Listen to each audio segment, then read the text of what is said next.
नमस्कार दोस्तों, स्वागत है आपका एथिकल हैकिंग इन हिंदी के 11th ट्यूटोरियल के थर्ड पार्ट में। दोस्तों, अब तक हमने देखा था कि स्निफिंग क्या होती है। स्निफिंग को पिक्टोरियल रिप्रेजेंटेशन से समझा था कि एक्चुअली स्निफिंग किस तरीके से वर्क करता है। फिर हमने जाना था कि एक एथिकल यूजेस क्या हैं स्निफिंग के और अनएथिकल यूजेस क्या होते हैं। एक्चुअली स्निफिंग को दोनों ही यूज़ करते हैं, साइबर सिक्योरिटी एक्सपर्ट्स भी और ब्लैक हैट हैकर्स भी। तो दोनों फील्ड्स में स्निफिंग का क्या यूज़ है, इस बारे में जाना था। 7 लेयर मॉडल, ओएसआई मॉडल में 7 लेयर्स में किस लेयर में किस तरीके का डेटा होता है और उस पर्टिकुलर लेयर को स्निप करने पर किस तरीके का डेटा किसी अटैकर या यूज़र के हाथ में लग सकता है, इस बारे में जाना था। स्निफिंग को स्निफिंग के जो स्निफिंग अटैक जो उसको कितने टाइप्स में डिवाइड किया जाता है, इस बारे में देखा था कि डीएससीपी अटैक होता है, स्पूफिंग अटैक होता है, पासवर्ड स्निफिंग होता है, मेक फ्लोडिंग होता है, डीएनएस पॉइजनिंग, एआरपी पॉइजनिंग वगैरह होता है। हमने ये जाना था कि स्निफिंग को पूरे तरीके से समझने के पहले हमें ये जानना पड़ेगा कि सिक्योर सॉकेट लेयर वगैरह क्या होता है, एसएसएल क्या होता है, एचटीटीपीएस जिसके बारे में हम बोलते हैं कि जब भी कोई सिक्योर वेबसाइट्स वगैरह होती हैं तो एचटीटीपीएस में काम करते हैं। इस बारे में लास्ट वीडियो में हमने जाना था। इसे पिक्टोरियल रिप्रेजेंटेशन के साथ समझा था कि एचटीटीपी में जो डेटा फ्लो होता है वो नॉर्मली सिंपल फॉर्म में होता है, रीडेबल फॉर्म में होता है, जबकि एचटीटीपीएस में जो डेटा फ्लो होता है वो इनक्रिप्टेड फॉर्म में होता है और रिसीवर के पास पहुंचने के बाद ही वो डिक्रिप्ट होता है। तो अगर उसे कोई भी अटैकर स्निप करता है मिडिल में से, तो वो इनक्रिप्टेड फॉर्म में ही उसे स्निप करेगा, बाद में उसे डिक्रिप्ट करना पड़ सकता है।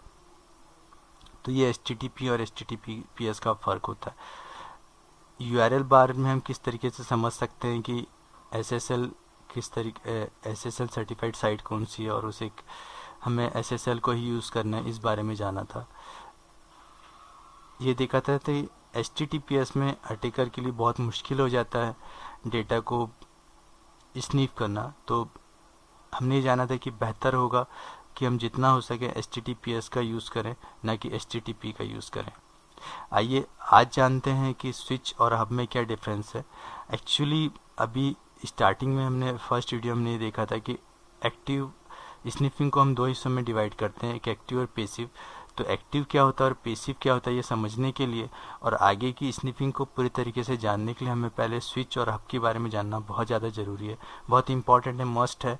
क्योंकि जब तक हम स्विच और हब को नहीं जानेंगे तब तक हम ये नहीं जान पाएंगे कि एक्चुअली आगे की स्निफिंग किस तरीके से वर्क करती है। स्निफिंग के बाकी टाइप जो हमें समझने हैं वो हम नहीं समझ पाएंगे। तो पहले हम हब और स्विच को समझते हैं। हब या स्विच वो डिवाइस होती हैं जिनसे आईएसपी, आपके इंटरनेट सर्विस प्रोवाइडर जो भी आपको कनेक्शंस प्रोवाइड करते हैं, वो जो आपको डिवाइस प्रोवाइड करते हैं, जिस डिवाइस में आपने पीसीज वगैरह कनेक्ट करते हैं, तो वो या तो हब होता है या स्विच होता है। तो दोनों में क्या डिफरेंस होता है ये समझने की कोशिश करते हैं। आप यहाँ देख सकते हैं एक डिमॉन्स्ट्रेशन है हब का दोनों जगह पर। तो जब भी आप यहाँ देख सकते हैं एक हब से सारे पीसीस कनेक्ट हैं, ना कि स्विच से। तो हब से जब भी कोई पीसीस कनेक्ट होते हैं, आप एक छोटा सा नेटवर्क बनाते हैं, लोकल एरिया कनेक्शन बनाते हैं। तो उस नेटवर्क में मान लीजिए यहाँ पर मैसेज फॉर कंप्यूटर ए, यहाँ पर कंप्यूटर ए के लिए जो मैसेज है वो कंप्यूटर बी को भी सेंड किया जा रहा है और उसकी कॉपी कंप्यूटर सी को भी सेंड की जा रही है। तो हब एक्चुअली जितने भी पीसीज उस हब से कनेक्टेड होते हैं उन्हें वो बाकायदा एक एक कॉपी सेंड करता है, ना कि सिर्फ उस कंप्यूटर को सेंड करता है जिसने वो कॉपी मंगाई है। यहाँ पर भी आप देख सकते हैं कि हब से जुड़े हुए चार पीसीज हैं। तो ये सेंडर है जो डेस्टिनेशन पर यहाँ पर अपना कोई मैसेज सेंड करना चाह रहा है। तो सेंडर डेस्टिनेशन को तो भेज ही भेज रहा है, पर हब इसकी एक एक कॉपी बाकी के कंप्यूटर्स को भी सेंड करता है। हब आजकल यूज़ नहीं होते हैं, पर एक्चुअली जब हम मैक फ्लूडिंग वगैरह की बात करते हैं जो हम आगे समझने वाले हैं, उसमें स्विच को हब में कन्वर्ट कर दिया जाता है। तो ये किस तरीके से होता है इसे समझने के लिए पहले हमें हब और स्विच को समझना था। तो आप समझ सकते हैं कि हब में जब भी कोई जितने भी पीसीज वगैरह कनेक्ट होते हैं तो उनकी कॉपी सेंडर और डेस्टिनेशन के साथ साथ बाकी जुड़े हुए सारे कंप्यूटर्स को भी सेंड होती है। जबकि स्विच में आप यहाँ देख सकते हैं फ्रॉम ए टू बी। तो ए अगर सोर्स है और डेस्टिनेशन है बी, तो डेटा सिर्फ जो एक्सचेंज हो रहा है, पैकेट जो एक्सचेंज हो रहे हैं सिर्फ ए और बी के बीच में ही एक्सचेंज हो रहे हैं, बाकी दो कंप्यूटर्स के बीच में एक्सचेंज नहीं हो रहे हैं। जबकि हब में अगर मैसेज ए टू बी जा रहा है तो उसकी कॉपी सी और डी को भी सेंड होती है। तो हब के साथ जो स्निफिंग की जाती है वो पेसिव स्निफिंग होती है। हब पेसिव स्निफिंग हब के साथ जो स्निफिंग होती है पेसिव होती है, और स्विच के साथ जो स्निफिंग होती है वो एक्टिव स्निफिंग कहलाती है। इसे आप यहाँ और अच्छे से समझ सकते हैं। आप देख सकते हैं hub broadcast data to all connected computers. जितने भी कंप्यूटर्स कनेक्टेड होते हैं उन्हें डेटा सेंड किया जा रहा होता है। आप यहाँ देख सकते हैं ये एक पीसी है जो इस पीसी को डेटा सेंड करना चाह रहा है, पर इसकी एक एक कॉपी बाकी सारे कंप्यूटर्स को भी सेंड हो रही है। जबकि स्विच में sends data only the specified computer. अगर ये इसे सेंड करना चाह रहा है तो सिर्फ इसे ही सेंड होगा, ना कि बाकी दो कंप्यूटर्स को। तो ये फ़र्क था।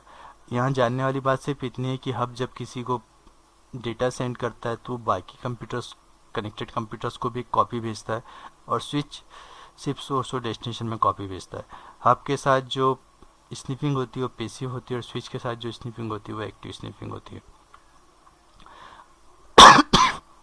सॉरी। जब आप यहाँ देख सकते हैं और समझ सकते हैं कि ये एक हब है। यहाँ पर जितने पीसीज, यहाँ 4 पीसीज आप कनेक्ट कर सकते हैं, और ये एक स्विच का पिक्चर है। तो हब और स्विच दोनों का आप देख सकते हैं लगभग सेम दिखते हैं, बट जब वर्किंग की बात आती है तो आपने वर्किंग देखा ही है। तो आजकल हब यूज़ नहीं होते हैं, सिर्फ स्विच यूज़ होते हैं। पर स्विच को मैक फ्लोडिंग वगैरह में इस तरीके से उसमें बोगस मैक एड्रेसेस वगैरह सेंड किए जाते हैं, इतने बोगस मैक एड्रेसेस वगैरह सेंड किए जाते हैं कि क्रैश हो जाता है और वो एक हब की तरह वर्क करने लगता है। इसी वजह से हमने हब और स्विच के फ़र्क को समझा था। आगे हम मैक फ्लोडिंग वगैरह देखेंगे तो आप और अच्छे से समझ जाएंगे। आइए आगे चलते हैं। हमने देखा था कि कितने तरीके के स्निफिंग अटैक होते हैं। उसमें एक था DHCP अटैक। तो जब भी एक्चुअली आपका पीसी बूट करता है तो बूटिंग प्रोसेस के बाद वो रिक्वेस्ट करता है डायनामिक होस्ट कॉन्फ़िगरेशन प्रोटोकॉल के लिए। Dynamic host configuration protocol means आप एक IP एड्रेस, सबनेट मास्क और डिफ़ॉल्ट गेटवे के लिए रिक्वेस्ट करता है। तो जब सर्वर से रिक्वेस्ट करता है, जब भी आपका क्लाइंट सर्वर से रिक्वेस्ट करता है कि IP एड्रेस, सबनेट मास्क और डिफ़ॉल्ट गेटवे के लिए, तो वो मेन सर्वर से ना आकर अटैकर आपको ये सारा कॉन्फ़िगरेशन सेंड करता है रियल सर्वर को छोड़कर। रियल सर्वर आपको ये सारा कॉन्फ़िगरेशन सेंड करे इसके पहले ही आपको अटैकर ये सारा कॉन्फ़िगरेशन सेंड करता है। ये सारा कॉन्फ़िगरेशन उसके अपने पीसी का होता है ताकि सारी इन्फॉर्मेशन उसके पीसी तक पहुंचे। तो किस तरीके से होता है इसे यहाँ समझने की कोशिश करते हैं। आप यहाँ देख सकते हैं क्लाइंट है DHCP के लिए रिक्वेस्ट कर रहा है। DHCP के लिए जब ये रिक्वेस्ट करता है तो सर्वर के मेन सर्वर के रिस्पांस करने के DHCP सर्वर के रिस्पांस करने के पहले ही आपको DHCP अटैकर आपको एक फेक रिस्पांस भेज देता है कि वो DHCP सर्वर है। तो फिर जो भी इंफॉर्मेशंस होती हैं वो इसके पास आती है। ये किस तरीके से होता है ये हम प्रैक्टिकल रिप्रेजेंटेशन में देखेंगे। अभी हम समझते चल रहे हैं सब कुछ। उसके बाद देखते हैं मैक अटैक के बारे में। तो मैक अटैक में मैक फ्लोडिंग होता है। अभी हमने स्विच और हब के बारे में जाना। तो आप यहाँ देख सकते हैं in a computer networking MAC flooding is a technique employed to compromise the security of the network switches. Network switches बहुत अच्छे तरीके से काम करते हैं, पर मैक फ्लोडिंग इसकी एक वल्नरेबिलिटी है, इसकी एक कमी है, जिसकी वजह से ये हब की तरह काम करने लगता है। आप और इसे देखेंगे तो समझ सकते हैं। This allow the switch to direct data out of the physical port where the recipient is located as oppose the broadcasting the data out of all ports as a hub does. जब MAC flooding की जाती है तो आपका जो switch है वो एकदम हब की तरह काम करने लगता है। तो आपका जो अटैकर है अगर वो उसी स्विच से कनेक्टेड है तो फिर वो आपके डेटा की एक कॉपी मंगवा सकता है। तो आपने अभी हब और स्विच में डिफरेंस देखा था कि स्विच कभी भी उस पर्टिकुलर कंप्यूटर से, पर्टिकुलर स्विच से, जितने पर्टिकुलर पोर्ट से जितने भी कंप्यूटर्स कनेक्टेड होते हैं उन्हें वो कॉपी नहीं भेजता है, सिर्फ डेस्टिनेशन पर ही भेजता है। पर अगर अटैकर मैक फ्लोडिंग करता है, बोगस मैक एड्रेसेस वगैरह भेजता है स्विच में, तो वो स्विच हब में कन्वर्ट हो जाता है और वो सारे जो भी डेटा आप मंगवा रहे होते हैं उसकी कॉपीज़ बाकायदा सारे कंप्यूटर्स में पहुंचती है। तो यहाँ आप देख सकते हैं, after launching a successful MAC flooding attack, a malicious user could then use the packet analyzer to capture the sensitive data। उस डेटा में कुछ भी हो सकता है, आपका आपकी सारी सेंसिटिव इन्फॉर्मेशन हो सकती है, यूज़र आईडी, पासवर्ड्स वगैरह हो सकते हैं, बैंक क्रेडिट कार्ड के नंबर्स हो सकते हैं, कुछ भी हो सकता है। और ARP स्नूफिंग अटैक भी इसी तरीके से काम करता है। ये किस तरीके से होता है हम प्रैक्टिकल सेशन में देखेंगे, अभी हम सिर्फ इन्हें थ्योरेटिकली समझते चल रहे हैं ताकि हमें ये पता हो कि एक्चुअली चीज़ें होती क्या है। सिर्फ प्रैक्टिकल डिमॉन्स्ट्रेशन देखने से आप वो चीज़ें नहीं सीख पाएंगे, आपको उनका थ्योरी भी पता हुआ होना चाहिए कि एक्चुअली वो किस तरीके से वर्क कर रही हैं। आप यहाँ देख सकते हैं, switch keep the translation table that map various MAC addresses. Switch में एक्चुअली सारे मैक एड्रेसेस एक टेबल में सेव होते हैं कि किस पर्टिकुलर पोर्ट में कौन सा डेटा पहुंचाना है, किसने भेजा और किसे भेजना है। पर मैक एड्रेसेस सेव करने की एक लिमिटेड कैपेसिटी होती है जिसे हम टेबल कहते हैं। तो जब आप बोगस बहुत सारे मैक एड्रेसेस फ्लूट करते हैं, बहुत सारे मैक एड्रेसेस किसी टूल के थ्रू भेजते हैं या किसी कमांड के थ्रू भेजते हैं, जैसे मेक ऑफ कमांड वगैरह चलती हैं, तो जब आप बहुत सारे फेक मैक भेजते हैं, फेक मैक एड्रेसेस वगैरह भेजते हैं, तो क्रैश हो जाता है, फ्लूट हो जाता है बाहर। जिस तरीके से किसी ग्लास में ज़्यादा पानी भरे तो बाहर बहने लगता है, तो सेम यहाँ पर होता है। तो जैसे ही मैक फ्लूडिंग वर्क करने लगती है, जिसको हम फेल ओपन मोड बोलते हैं, तो वो हब में कन्वर्ट हो जाता है और फिर वो सारा पैकेट, सारे डेटा जो सारे पोर्ट्स में सेंड होने लगते हैं, उनकी कॉपी सारे पोर्ट्स में सेंड होने लगती है और इजीली मैक फ्लूडिंग वर्क करने लगती है। तो इसमें अगर आप लिनक्स वगैरह यूज़ करते हैं तो मेक ऑफ कमांड वगैरह काम करती है, या फिर आप dsnif suite वगैरह जो एक टूल होता है उसका आप यूज़ कर सकते हैं। तो ये मैक अटैक में यूज़ होता है। आप यहाँ देख सकते हैं, इसे एक प्रेजेंटेशन से समझने की कोशिश करते हैं, पिक्टोरियल रिप्रेजेंटेशन से समझने की कोशिश करते हैं। मान लीजिए एक स्विच है और वहाँ पे दो यूज़र कुछ इन्फॉर्मेशंस वगैरह एक्सचेंज कर रहे हैं। अगर कोई अटैकर बहुत सारे बोगस मैक एड्रेसेस वगैरह भेजता है, इस स्विच में बहुत सारे बोगस मैक एड्रेसेस वगैरह मेक ऑफ कमांड के थ्रू या dsnif कमांड के थ्रू किसी स्विच में भेजता है, तो ये स्विच हब में कन्वर्ट हो जाता है। और जब हब में कन्वर्ट हो जाता है तो ये जो भी डेटा या इन्फॉर्मेशन एक्सचेंज कर रहे होंगे, वो इन्फॉर्मेशन सारे पोर्ट्स में, जितने भी इन पोर्ट से, यहाँ आप देख सकते हैं, जितने भी इन पोर्ट से जितने भी पीसीस कनेक्टेड होंगे, वो सारे पोर्ट से वो डेटा, पोर्ट से कनेक्टेड सारे कंप्यूटर्स में उस ये लोग जो इन्फॉर्मेशन एक्सचेंज कर रहे हैं वो सब इन्हें भेजता रहेगा।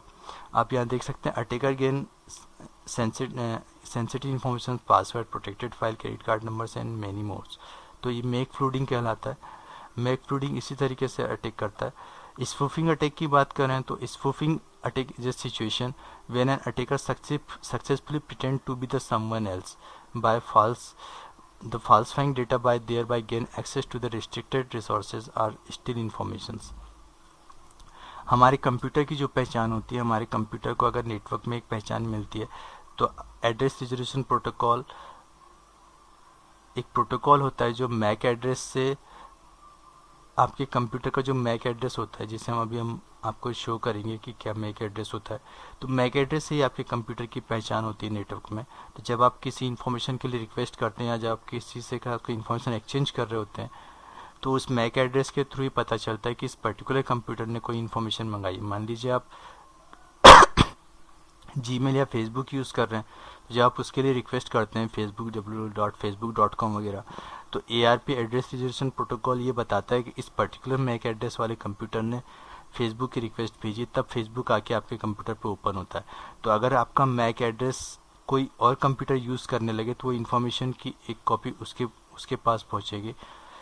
तो ये स्पूफिंग कहलाता है। स्पूफिंग में एक्चुअली अटैकर नेटवर्क को या सर्वर को ये शो करता है कि जिस पर्टिकुलर यूज़र को वो ढूंढ रहा है वो यूज़र वो खुद है। आप यहाँ देख सकते हैं, spoofing attack is a situation where an attacker successfully pretend, ऐसा प्रिटेंड करता है टू बी समवन एल्स, कि वो कोई और है। तो ये कनेक्शन किस तरीके से होता है, ये हम आपको शो शो करेंगे प्रैक्टिकल सेशन में। अभी मैं आपको ये बताता हूँ कि एक्चुअली मैक एड्रेस और फिजिकल एड्रेस वगैरह किस तरीके से होता है, क्या होता है। आप यहाँ देख सकते हैं मैक एड्रेस की बात कर रहे थे हम।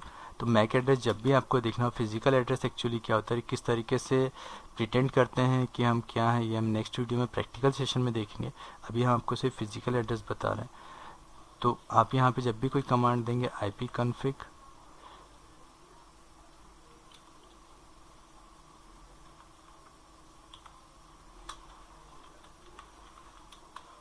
आप यहाँ देख सकते हैं ये जो एड्रेस आपको शो किया जा रहा है ये 0800270005047 ये आपका मैक एड्रेस है, इसे हम फिजिकल एड्रेस बोलते हैं।